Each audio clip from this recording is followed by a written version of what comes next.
लेकिन विरोधी दलों के नेता कहते हैं कि मोदी की बातें हवा हवाई हैं। वो जनता को बहलाते हैं। उनका गरीबों से, दलितों से, पिछड़ों से, आदिवासियों से कोई लेना देना नहीं है। मोदी सिर्फ अमीरों के बारे में सोचते हैं और सिर्फ अमीरों के लिए काम करते हैं। आज अमेठी में प्रियंका गांधी ने यही बातें कही। प्रियंका ने कहा, अमेठी में कांग्रेस के उम्मीदवार किशोरीलाल शर्मा जीतेंगे। जगदीशपुर, तिलोई और गौरीगंज असेंबली एरियाज में 7 जगह प्रियंका ने पब्लिक मीटिंग्स की।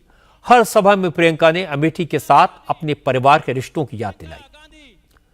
राजीव गांधी के वक्त हुए कामों को गिनाया और फिर नरेंद्र मोदी पर हमला किया। प्रियंका ने कहा कि मोदी जनता से दूर हो गए हैं, दूर से रोड शो करके लोगों को दर्शन देते हैं, लेकिन उनकी तकलीफ से मोदी का कोई सरोकार नहीं। अरे मोदी जी जब किसानों के बीच में कभी गए ही नहीं हैं, जब से प्रधानमंत्री बने हैं, जब किसी एक गरीब के घर में घुसे ही तक नहीं हैं, मोदी जी को देखते हैं ऐसा साफ सुथरा कुर्ता तो मैंने जिंदगी में नहीं देखा। हर 10 मिनट बदलते होंगे या फिर कुछ करते नहीं हैं।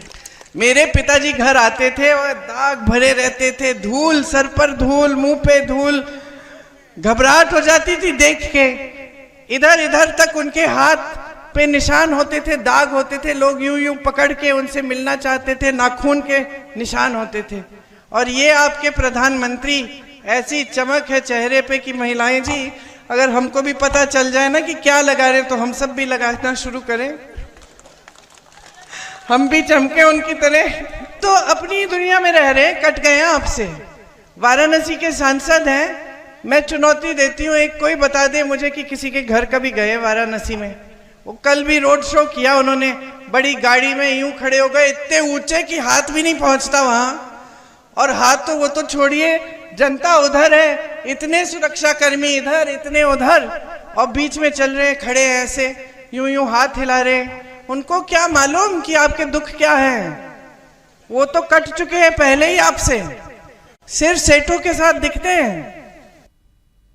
इसके बाद प्रियंका ने मोदी के भाषणों का जिक्र किया। कहा कि इस चुनाव में मोदी अपने काम के आधार पर नहीं, धर्म के आधार पर वोट मांग रहे हैं, हिंदू मुस्लिम की राजनीति कर रहे हैं, कांग्रेस के बारे में झूठा प्रचार कर रहे हैं। प्रियंका गांधी ने कहा कि मोदी से पहले का कोई प्रधानमंत्री इस लेवल तक नहीं गया। आजकल मैं देखती हूं, मुझे यकीन नहीं होता कि ये देश के प्रधानमंत्री हैं।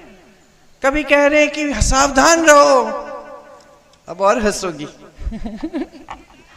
सावधान रहो, कांग्रेस पार्टी वाले एक्सरे की मशीन लाएंगे तुम्हारे घरों में, और वो एक्सरे की मशीन तुम्हारे मंगलसूत्र, तुम्हारे गहने को खोज लेगी, और कांग्रेस वाले उसको चुरा के किसी और को दे देंगे। एक जगह तो गुजरात में उन्होंने कहा कि अगर तुम्हारी 2 गाड़ियां हैं, एक गाड़ी चोरी हो जाएगी, और अगर 2 घर हैं तो ये कांग्रेस वाले एक घर ले लेंगे, और अगर 2 भैंस हैं तो एक भैंस चोरी करके कांग्रेस वाले ले जाएंगे। ये बातें हमारे प्रधानमंत्री कर रहे हैं। अब हम लोग, तुमसे छोटी थी मैं, जब मेरे पिताजी ने मुझे भेजा यहाँ प्रचार करने के लिए, तो मैंने पिताजी से पूछा कि भाई क्या कहूँ मैं जनता को?